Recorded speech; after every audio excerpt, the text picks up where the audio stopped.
They murdered Allison to protect their reputations. Killed Ben. Welcome back to another episode of Slow Horses Season 3, Episode 6, Recap, Review, and Explanation of the Ending. This content contains spoilers. Footprints. River is out cold in Slow Horses Season 3, Episode 6. Sean fills in for Louisa so she can check on her partner. Fortunately, he is still alive, but they must escape. They're surrounded, but Sean knows what he's doing and manages to dispatch many soldiers, providing them enough of an escape route. On the way out, who is shot? When Fenwick shouts for more backup, Duffy curses, and their narrow window of chance for escape opens. Because there's a hatch at the end of the tunnel, the three of them rush along. However, as a result of this, Sean is shot. He's still alive, but he's dying. He is distraught by Ben's death and begs River and Louisa to assist him. He eventually wants to be stopped, realizing that he is bleeding out and that fleeing is pointless. Instead, he'll buy them some time. The door is blown open, and an echo can be heard echoing down the tunnels. Louisa and River accelerate, while Sean struggles to keep up.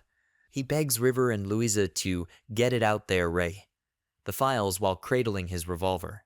Do River, Louisa, and Sean make it out alive? Of course, Marcus and Shirley are higher up and under fire from a swarm of troops on the perimeter, unbeknownst to everyone else. Shirley decides to flank them, but she's unskilled and her rifle jams. A cat and mouse chase ensues, but she maintains her calm and kills the soldier with the sharpness of a CD. Sean is shot dead in the tunnels for his troubles, while Shirley saves Marcus. Unfortunately, Marcus is held at gunpoint by Duffy, who arrives armed with his own weapon. However, the gun chamber is empty, and the two exchange blows. Shirley crashes into the soldiers outside and manages to dispatch all three. Shirley opens the hatch and frees River and Louisa, which couldn't have come at a better time. With the files in hand, Louisa urges River to hurry out and retrieve them. Marcus is still trapped within, and Louisa saves him before it's too late. What goes on at Sarah's house? Meanwhile, Jackson plants explosives around the house to buy time for his men.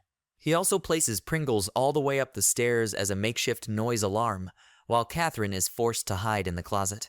It's like a scene from Home Alone when the two troops set out to find Jackson and instead encountered a slew of traps.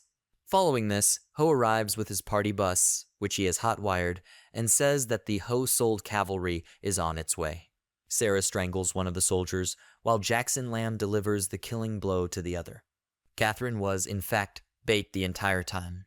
They eventually make their way outside, just in time for Ho to slam his bus through the front door, but it's too late.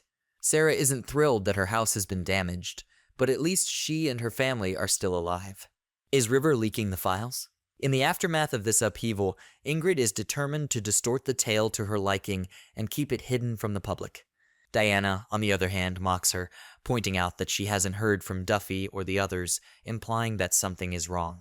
Diana is confident that's not the case, but we all know things aren't going well. Diana tells Ingrid she's lost and needs to take it like a woman as news of what happened spreads online. So she goes out and buys a bottle of booze to drown her sorrows. River returns to his granddad with the file at the same moment. His grandfather dismisses it as a story, although he gets the details wrong. Tierney's reputation will be ruined if this becomes public. Security services will follow suit.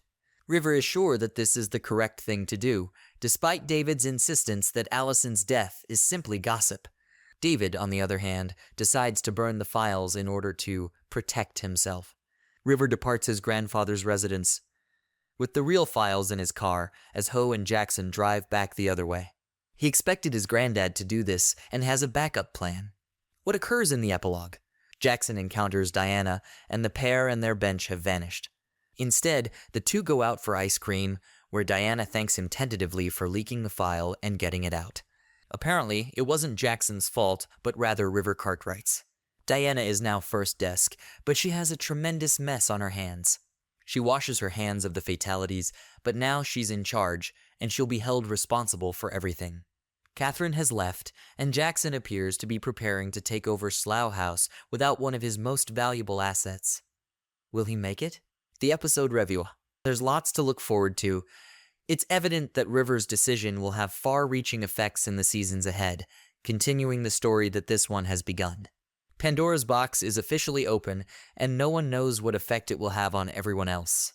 Meanwhile, there's been some fantastic drama throughout, and while Sean died at the end, he did achieve his objective by getting the papers where they needed to be. Sean effectively served as a martyr for a higher cause, and his final touch to Allison is a pleasant inclusion. With everything on the line, the preview for the next season looks quite exciting, and it'll be interesting to see where this one goes next.